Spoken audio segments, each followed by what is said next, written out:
Welcome in. I'm Jason Priester, ClemsonTigers.com, part of the Clemson Maven multimedia platform covering all things Clemson Tigers. Today we're going to take a few minutes and talk about offensive line recruiting. Before we do that, remind everybody hit that subscribe button, like the videos, you can even share it out if you must. We would very, very much appreciate that. Going back to last year, Clemson signed 3 offensive linemen. That's the number again this year. Wouldn't shock me if it got to 4 for the right guy, but the numbers kind of set at 3. Coming out of the big official visit weekend last season or a year ago, just like this year, Clemson had no offensive line commits. Ian Reed jumped on board pretty quickly after that weekend. Harris Sewell jumped on board into June, and then Zachariah Owens committed, I think, July the 4th, if I'm not mistaken. So they locked up all 3 of their guys coming off that weekend. Not sure it's going to play out that way this year. Still waiting on that first guy to commit. Thought Clemson moved the needle with 2, maybe 3 of those guys that were there. That first weekend in June, there were 6 total. It was Fletcher Westfall, William Satterwhite, Michael Ooney, Casey Poe. All of those are 4-star players. Jamison Riggs and Ronan O'Connell were also there, 2 3-star guys. Thought Clemson really helped themselves the most with Westfall and Satterwhite. Satterwhite has kind of been working with the top 2. Told me after that weekend that Clemson was at the top of his list, and his top 2, it was Clemson, Tennessee. He goes to Knoxville this weekend. Expected decision in July. Thought Clemson kind of hit the mark pretty well with Westfall too. He's going on and taking visits to, Georgia, Florida. He's going to be in Arkansas this weekend.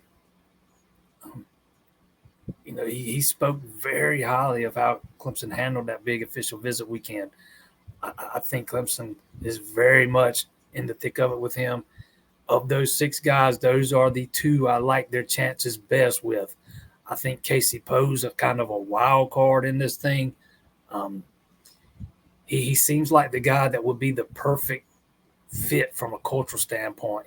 Having talked with him a few weeks ago, he just feels like that guy, the perfect fit for what Clemson stands for.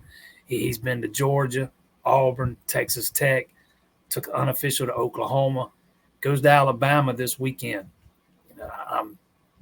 Where he ends up, I have no idea, to be honest. I know Clemson hit the mark with him that first weekend, that big official visit weekend. We'll see if that was enough. For me, it really starts and stops with Westfall and Satterwhite. I think Riggs and O'Connell are both headed elsewhere. I don't even really track either of those 2 guys anymore. O'Connell's probably going to end up at Tennessee. Riggs is really hard to get a good read on. If I had to guess, I'd probably say Auburn at this point, but who knows with him.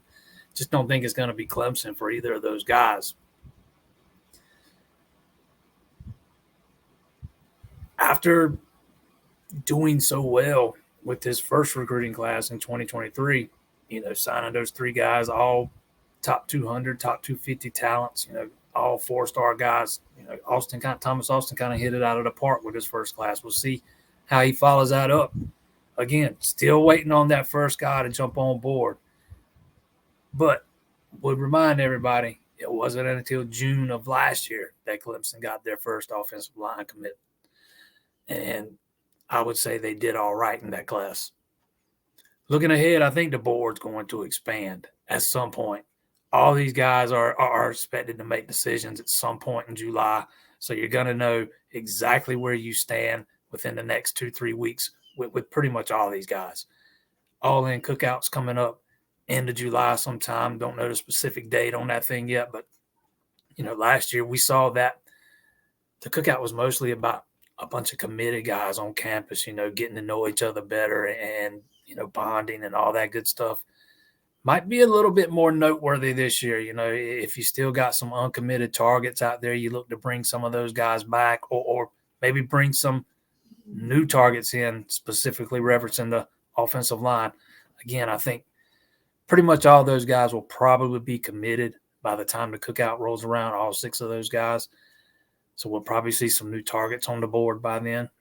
And you'll absolutely try to get them on campus for that. Still waiting on that first domino to fall.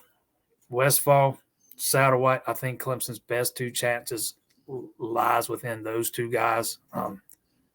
Either or both would be excellent pickups. I mean, Westfall is that big. He's 6'8". I mean, big dude. Clemson looks like they've been trying to get bigger and a little bit more athletic along that offensive line. And Westfall as well as Satterwhite both fall into that category. Stay tuned. AllClemsonTigers.com. We'll have all the updates for you. Don't forget, hit that subscribe button, hit that like button. We'll see y'all next time.